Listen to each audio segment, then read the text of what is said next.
Hello friends, welcome to my YouTube channel আমিরা। তো আজ আমি নিয়ে চলে এসেছি তোমাদের জন্য একটা নতুন রেসিপি। আজ আমি বানাবো কাশ্মীরি আলুর দম। তো চলো তাহলে ভিডিওটাকে শুরু করা যাক। দেখো, এখানে আমি প্রথমেই নিয়েছি শুকনো লঙ্কা। শুকনো লঙ্কার মধ্যে থেকে বীজগুলোকে বের করে ওপরের যে অংশটা আমি শুধু সেটুকুই নিয়েছি। এবার এটাকে জল দিয়ে কিছুক্ষণের জন্য ভিজিয়ে রাখবো। বীজটা নিলাম না, কারণ বীজটা নিলে একটু বেশি ঝাল হয়ে যেত, আর বীজটা ছাড়িয়ে ফেললাম যাতে একটু কম ঝাল হয়। এবার দেখো, আমি এখানে ছোট ছোট সাইজের এরকম আলু নিয়েছি।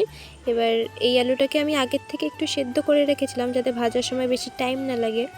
হালকা একটু সেদ্ধ করবে, বেশি সেদ্ধ না করলেও হবে। এবার এটাকে আমি যাতে ভেতরে মশলাটা ঢুকে যায় সেজন্য আমি একটা কাঁটা চামচ দিয়ে হালকা ফুটো ফুটো করে নিয়েছি। চলো এবার আলুগুলোকে ভেজে নেওয়া যাক। দেখো, আমি কড়াইতে তেলটাকে ভালো করে গরম করে নিয়েছি।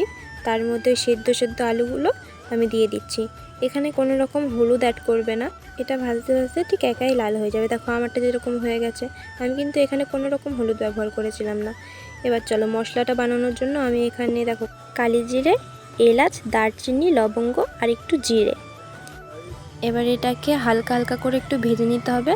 তারপর এটাকে আমরা মিক্সিতে মিক্স করে নেব। এবার দেখো, আমি এখানে দুটো টমেটো নিয়েছিলাম, এই টমেটোটাকে একদম মিক্স করেছি। আর আমরা যে শুকনো লঙ্কাটাকে ভিজিয়েছিলাম সেটা দেখো মিক্স করে নিয়েছি।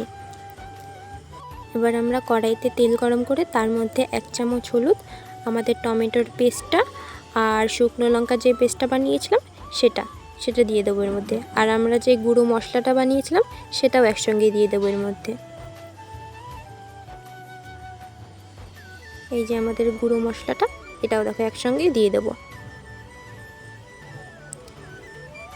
এর মধ্যে পরিমাণ মতন একটু নুন, ব্যাস তাহলেই হয়ে যাবে।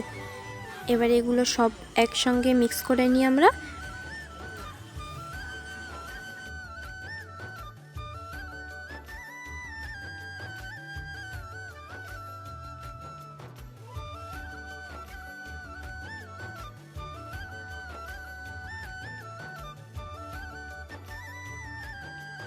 ভালো করে একটু কষিয়ে নেব। দেখো কতটা কালার চেঞ্জ হয়ে গেছে, দেখতে পাচ্ছ? এবার এটা যখন একটু শুকিয়ে আসবে তার মধ্যে আমরা যে লঙ্কার যে পেস্টটা বানিয়েছিলাম তার মধ্যে একটু একটু লেগেছিল। এবার ওটার মধ্যে একটু জল দিয়ে আমরা সেই জলটাকে এর মধ্যে দিয়ে দেব।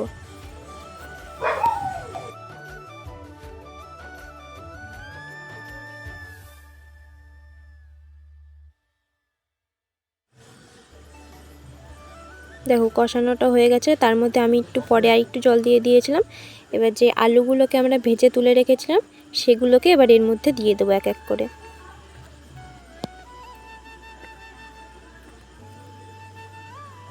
একটু ভালো করে নেড়ে নিই।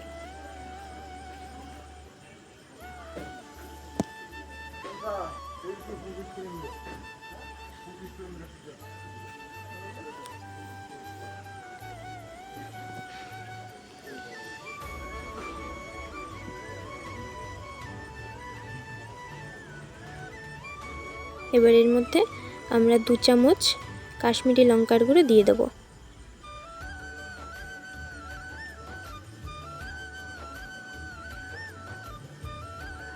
এবার এটাকে ভালো করে নেড়ে নিই। আমাদের আলুর দম প্রায় রেডি হয়ে গেছে। এবার এটাকে গরম গরম সার্ভ করলেই বাস। ভিডিওটা ভালো লাগলে অবশ্যই একটা লাইক করে দিও, আর তোমরা যদি আমার চ্যানেলে নতুন হও তাহলে একটা সাবস্ক্রাইব করে দিও। সবাই ভালো থেকো, সুস্থ থেকো। তাহলে আজকের ভিডিওটা এখানেই শেষ করছি। আবার একটা নতুন ভিডিওর সঙ্গে তোমাদের সঙ্গে দেখা হবে। তো আজকের জন্য টাটা।